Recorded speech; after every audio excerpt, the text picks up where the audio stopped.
So let's talk about text formatting, basically bolding words, italicizing words, or even underlining words.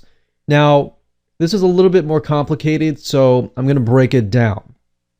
Now, as you can see here, it starts with the span tag, and we have span style equals quotation quotation, and within the quotation you pretty much have all the formatting. And then of course you close that span tag off right here.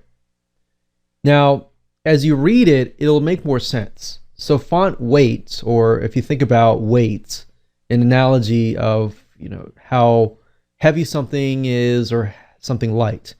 Bold is something that, if you think about bold and you bold a letter, and if you were to be able to kind of measure the weight of a letter and you bold it, you make the font weight bold. So what I'm trying to do here is I'm trying to give you some analogies that would make sense. It doesn't necessarily have to be the case, but these are things that I use in my own brain to memorize these things. So font weight equals bold. Font style, we have different styles like font, we have italicize, we have other different styles.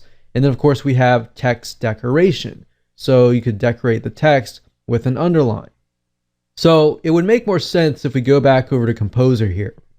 And like I said in the beginning, I would recommend you as much as possible to do a step and then take a look at the source code, and then do a step and then take a look at the source code. So what I mean by that is, remember, bold the word, then look at the source code, see what changes before you do anything else, and then go back, italicize it, see what changed, and then what I would do from that point would be try to memorize that.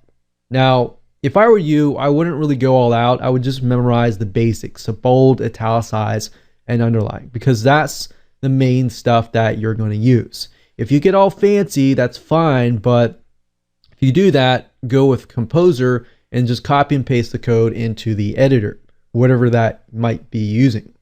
So if we go back here right now, the hello tag or the hello word has nothing around it except for break tags and the basic structure, right? Now, if I go to normal and I make it a larger font size, and I go back to source, we can see that the only change mainly is that there is a big tag surrounding it, right? Now, let's make it bold. So we'll start from scratch, say hello. This is a test. We'll just make it bold, and let's see what happens. So if we go back to the source, we can see that it says span style, quotation, quotation, and it says font weight bold, and that's all it says. So all you have to do is memorize this right here. So that's all you have to memorize. So with span style, quotation, quotation, within that, font dash weight, colon, space, bold.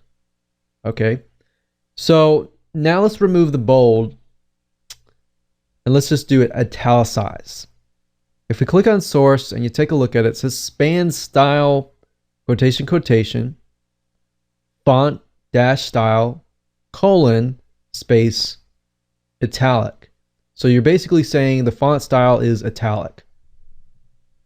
And then you put a semicolon right here if you want to add more. So if we want to add something like font dash weight, colon, bold, we could do that as well. And we can see that it has bold and italicize.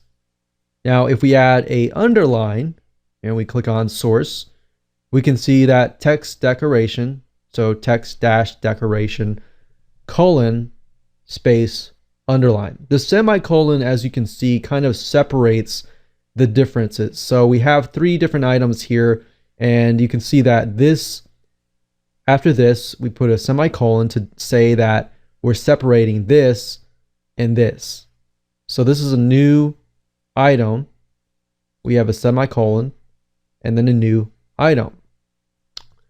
So that's what I recommend that you do. There's a lot of different formatting if you want to learn.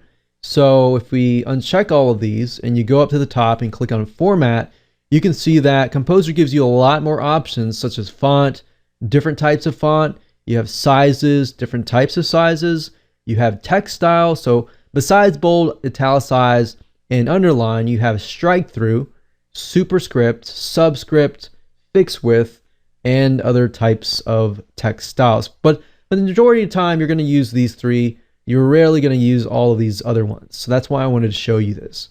Then, of course, you have text color. So if we stick with the simplicity and we just change this to say red, click OK. You can see that the span style, same thing. It says color-red. So HTML, as you can see, is one of the easiest languages because what you see is what you get. And when you say like color red, it's pretty obvious that the color in this case is red. So if you wanted to hack HTML code and you had a bunch of code, you could literally go through it and figure out what it is about simply by learning these basics that I'm teaching you in this video course and then just testing it out yourself and by trial and error. Because remember, at the end of the day, a lot of this stuff will only stick in your mind if you practice. So with that said, hope you enjoyed this video. Let's move on to the next video.